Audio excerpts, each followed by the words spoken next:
Welcome to our channel. Today we how to authorize AWS EC2 using SSM Parameter Store credentials. To authorize AWS EC2 using SSM Parameter Store credentials, start by logging into your AWS Management Console. Navigate to the EC2 dashboard. Launch a new EC2 instance using the appropriate AMI and instance type. Make sure to select an IAM role that has permissions to access the SSM Parameter Store. Once the instance is launched, connect to it via SSH.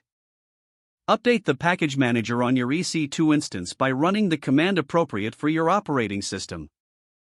Install the AWS Command Line Interface (CLI) if it isn't already installed. Configure the AWS CLI with your preferred region using the command AWS configure.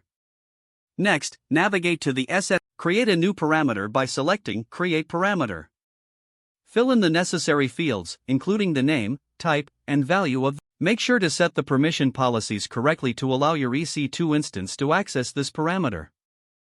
After creating the parameter, go back to your EC2 instance.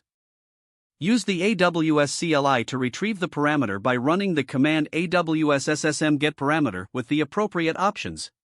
Store the retrieved parameter in a variable for easier access. Use the retrieved credentials to authenticate any services or applications running on your EC2 instance. Once your setup is complete, test the connection to ensure everything is configured correctly. Monitor your EC2 instance and ensure that the application is functioning as expected. Make any necessary adjustments to the IAM role or parameter settings as needed. If the page does not load, refresh the browser or try again in a private or incognito window. Make sure you are using the correct email address, then retype it carefully to avoid small typos.